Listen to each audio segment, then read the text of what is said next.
বন্ধুরা, আজকে আমি যাচ্ছি শিলিগুড়ি থেকে দার্জিলিং। গাড়ি বাইরের দিকে তাকিয়ে থাকতে হচ্ছে। এত সুন্দর পরিবেশ, চারিদিকে শুধু পাহাড় আর পাহাড়।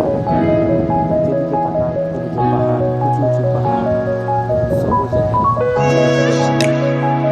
এর আগে দার্জিলিং এসেছিলাম, কিন্তু ব্লগ বানাতে পারিনি। এই প্রথম আমি শিলিগুড়ি থেকে আবার এসেছি ব্লগ বানাতে দার্জিলিং। এখানকার টয়লেটগুলো এতই সুন্দর তোমাদেরকে বলে বোঝাতে পারছি না। তোমরা যখন আসবে তখন অবশ্যই এর নাম করবে যে হ্যাঁ, অবশ্যই দার্জিলিং টয়লেটগুলো খুব সুন্দর এবং পরিবেশ এত সুন্দর তোমরা ভুলবে না করবে।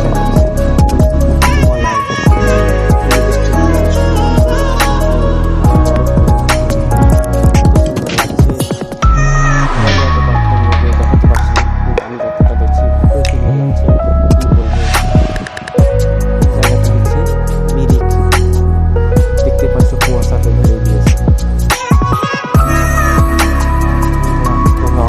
এই চ্যানেলটিকে সাবস্ক্রাইব করুন।